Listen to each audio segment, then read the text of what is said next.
action. It is with a heavy heart that I bring you today's video. Hey girl, welcome back to my channel. It's your girl. It's your girl.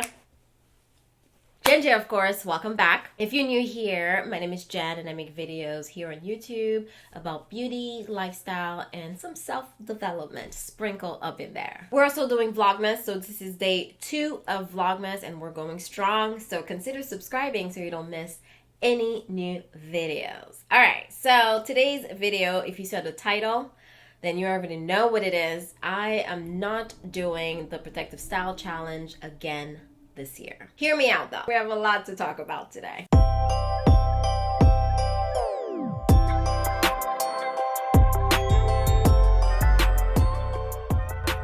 If you've been around for a while actually, then you know that I host a winter protective style challenge every single year. I do it for about 5 to 6 months in the winter, and I think I started doing this back in 2014, 2015, and we've been going strong ever since. I really thought about doing it again this winter, and I debated back and forth. I want to say ever since August, it's been waiting on my mind. It's been heavy on my shoulders, and so many of you guys were reaching out. Are you gonna do the challenge? Are you going to do the challenge?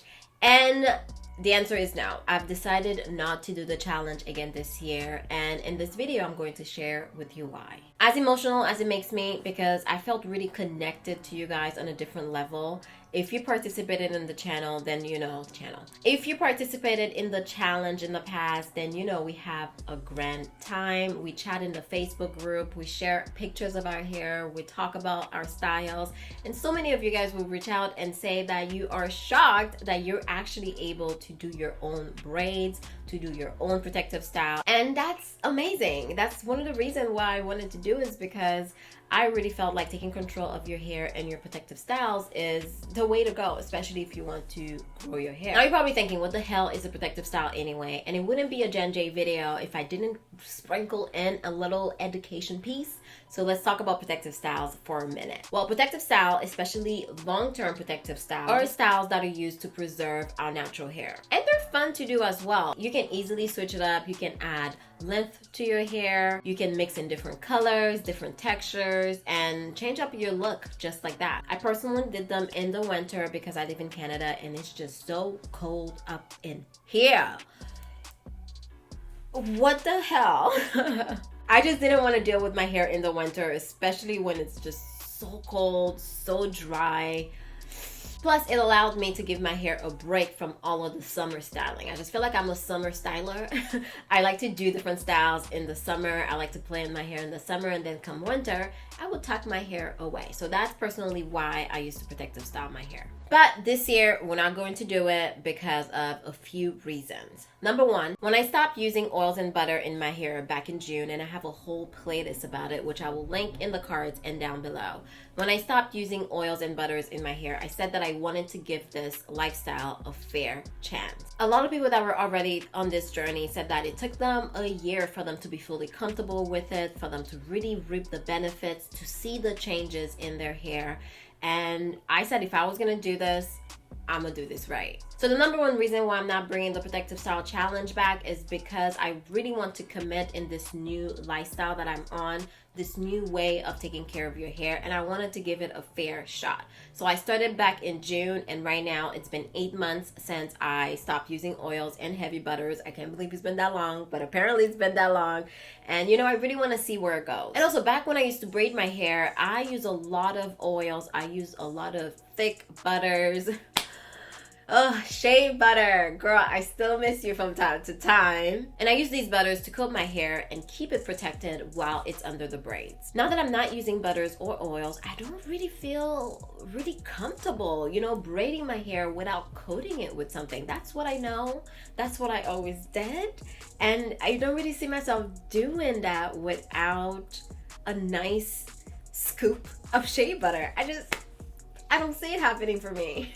And truth be told, I've learned so much about my hair ever since I stopped using oils and butters. And if you're interested, I'm more than happy to create a video to share everything that I've learned and all the changes that I've noticed in my hair since I stopped using oils and butters. So if that sounds interesting, leave a comment down below. Let me know if you want to see a video on all of the things that I've learned about my hair since I stopped using oils and butters. We'll probably come up with a better title, but something like that. The second reason why I'm not bringing the protective challenge back is because I've learned that protective styles are actually not protective. What? Apparently, they're not protective at all. Some goes as far as saying that protective styles are not beneficial to our hair in general. Say what? Okay. It's a hard pill for me to swallow. Protective styles are not protective. Wigs, weaves, braids, updos, they aren't really protective because we don't need to protect our hair from, well, anything.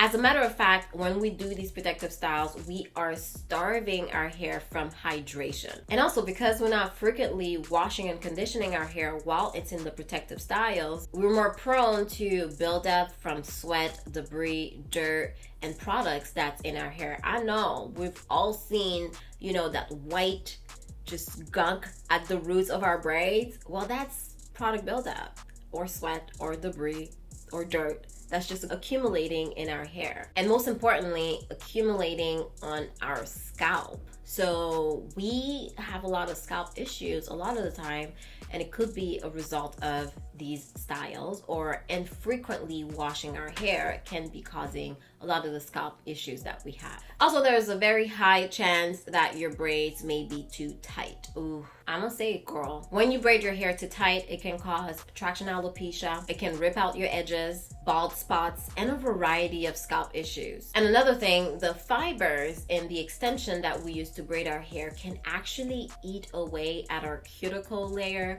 causing even more damage to our hair. That's the part that really got me. You mean all this time I was protective styling? Potentially, I was slowly damaging my hair? What? Wow. So does that mean I will never braid my hair again? Absolutely not. You already know, girl, I love me some braids. Matter of fact, I will likely braid my hair this winter if it's getting tough. I'm not about to stress myself out this winter. Come January, February, if things are really rough, I may throw in a set of braids, but we'll see. I'm playing it day by day, depending on how my hair feels and how dry it starts to feel this winter. And I already feel it, Transitioning from summer to fall and winter now, I feel that my hair is a little bit drier than usual, but the thing is, it's not just my hair, it's all of me. My skin is drier, my hair is drier, my lips are drier. So I know it's not, just this lifestyle that I'm on when it comes to how I take care of my hair, but I know it's just because I'm in Canada and it's super dry, it's super cold, everything is dry. So come January, February, if it's really rough or dry in the winter, then I may go ahead and protective style. Before I leave, I do want to touch base quickly on how I plan on installing my braids so that I reduce the amount of damage that I potentially may experience when it comes to braiding your hair. And that's coming from someone who cares about their hair. I mean, if you don't care about your hair, you can do whatever you want to do, install your hair however you want to install it, live it in forever. It really doesn't matter. First of all, I will be doing my braids myself because we ain't got time to have somebody else rip out our edges or our hair or our follicles. No. So how do you properly install and care for your hair in a protective style? 1, if you feel that your hair is not in tip-top shape, do not braid your hair. The chances of your hair drying out further in the protective style is higher. Because let's face it, we don't get braids for a week or two. We're trying to get our money's worth. So we're gonna get braids for a month or two. So the longer you have your braids in, the longer your hair may potentially dry out, which we've learned can lead to breakage. So tip number 1 is to make sure that your hair is already in great condition before you get your hair braided. Prior to any styling that includes the use of extensions, make sure that your hair has been well washed, conditioned, hydrated, moisturized, the whole 9 yards before you get into braids. So you should be starting up here because eventually your hair is going to dry out. But if you start from up here, you should be good. Always make sure that your hair is as hydrated as possible. If you think your hair needs a protein treatment or any kind of treatment, or you're experiencing breakage, then don't get your hair braided. Get it done once your hair feels like it's in tip-top shape and hydrated. Number 3, and that goes without saying, do not get your hair braided tightly. I know you want your style to last, but it's not worth it. This is how you get your hair ripped out. And let's normalize being able to say something when someone is braiding your hair, okay? It's fine. It's your head. You should say something. Matter of fact, even before someone touches your hair, have a conversation with them and say, do not braid my hair tightly. You know, just be like, oh girl, let it go. It's tight over here. It's tight all over here, actually. You don't have to be mean or anything, but you should be allowed to say something if someone is braiding your hair too tight. Don't just sit here and say nothing and then go home and realize the damage that's done, because once the damage is done, it's done. Normalize saying, it's too tight, loosen it up, let it go, sis. Let's take this braid out. Normalize being able to say something to your stylist if they're braiding your hair too tight. And if you just want to avoid that altogether, then braid your hair yourself. That's personally what I recommend. Number 4, when braiding your hair, you don't have to use oils or butters to coat your hair to prevent the damage that the extension may cause on your cuticles.